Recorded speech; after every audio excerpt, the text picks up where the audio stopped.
It was on the 7th of June 2005 that one of the most popular extrajudicial killings that shook the entire Nigeria took place in the capital city of Abuja by some men of the Nigerian police force. It was an incident that changed the mindset of Nigerians negatively towards the Nigerian police at the time.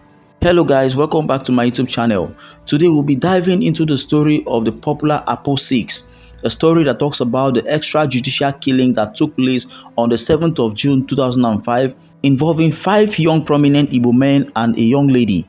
Guys, make sure you watch this video to the very end and don't forget to subscribe and share your thoughts. Thank you. Extrajudicial killings have become rampant among major security agencies in Nigeria. And in order to cover their tracks, security agents involved in this kind of killings usually fabricate stories in order to portray their victims as either armed robbers or kidnappers. It has been over 19 years plus since 5 Igbo traders along with their female friend were brutally murdered by men of the Nigerian police force led by one Deputy Commissioner of Police, Danjuma Ibrahim, at a police checkpoint in Gibia Street, Area 11, Gariki, Abuja, because the female victim turned down the romantic overtures of the senior police officer, Danjuma, at a nightclub in the city previously. The 5 Igbo traders were Ifeanyi Ozo, Chinedu Meniru, Anthony Nwokike, Paulinus Ogbonna, Ekene Isaac Mbe, and Augustina Arebu, the only female victim and fiancé of Ifeanyi Ozo. All 6 were traders in the Apo Auto Spare Part Market at the time. Nothing captures the criminal entity that Nigeria has since become better than the case of the 6 Igbo traders killed in Apo, a satellite town in Abuja, on June 2005.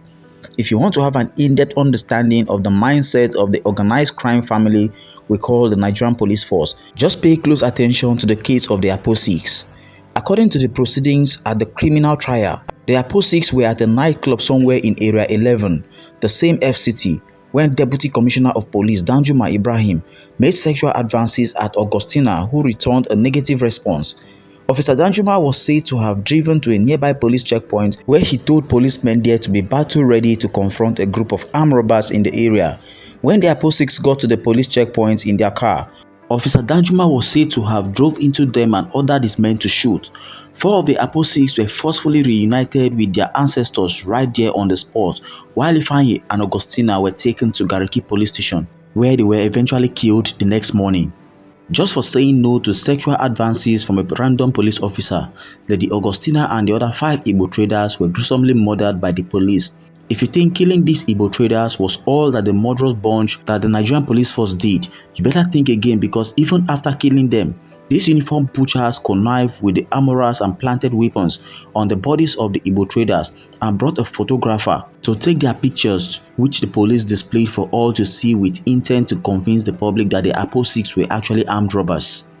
It took a public outcry and demonstrations by Igbo traders in Apo to force the then government of President Obasanjo to order a public hearing into the horrendous crime. It was during the hearing that some police officers broke ranks and told the panel how Danjuma Ibrahim masterminded the killing. Also, the Gariki police station chief armorer equally confessed that the weapon found on the accused were planted. 2 of the accused policemen equally admitted shooting 2 of the Apo 6 on the order of the Deputy Commissioner of Police, Danjuma Ibrahim, at the time.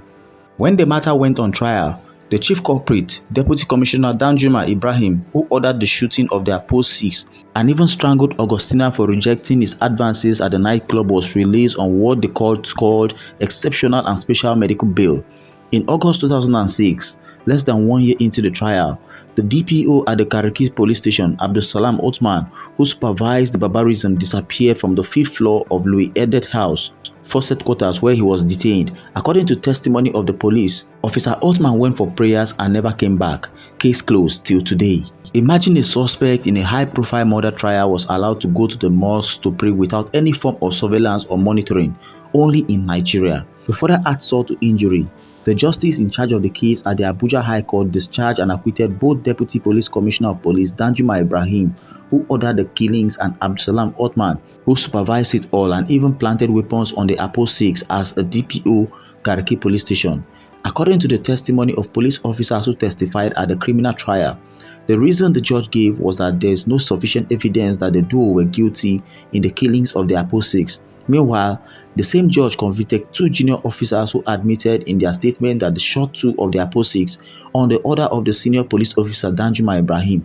who fed them the information that their POSICs were armed robbers after the only lady among them had earlier turned down his love advances. Currently, Officer Danjuma Ibrahim and Abdulsalam Othman yet roam the earth as free men, breathing free air and unleashing more savagery on humanity. To be sincere, I am finding it increasingly difficult and almost impossible to relate my sanity here. How do some of you look at a grave injustice such as this and just move on as though nothing ever happened? How does a barbaric situation like this encourage someone to retain allegiance, loyalty and patriotism to a murderous entity that is not only deaf, dumb and blind to the sanity of the lives of human persons, but seemingly derives some sort of orgasm in killing the same citizen it exists solely to protect? After more than 13 years of legal battle which saw witnesses disappearing under strange circumstances, only 2 junior police officers out of the 6 police officers involved were convicted of shooting 2 of their POSICs on the orders of the Deputy Police Commissioner Danjuma Ibrahim, while the Danjuma Ibrahim who ordered the killing and the Gariki DPO Abdulsalam Othman who supervised were all discharged and acquitted. Who then killed the other Apo 4? Why convict the junior police officers for obeying the order of their superior to shoot innocent people while turning a blind eye to the superior officer who issued the order? These are questions that have been begging for answers for the past 14 years. Even though the Nigerian government were able to compensate the families of the victims, cases like this have kept on reoccurring in the Nigerian system and it is not about to stop. Today, Officer Danjuma Ibrahim is almost like the DIG in the Nigerian police force, and soon enough, maybe, just maybe, he will be made the IG of police. This is a man that ordered the killing of 6 people in broad daylight and nothing happened to him. And sadly, most governors and politicians are still celebrating this same man in the society. What then is the hope of the common man? Guys, do well to drop your honest comments in the comment section. Tell us your thoughts about this situation. Don't forget to subscribe and share the video. Thank you.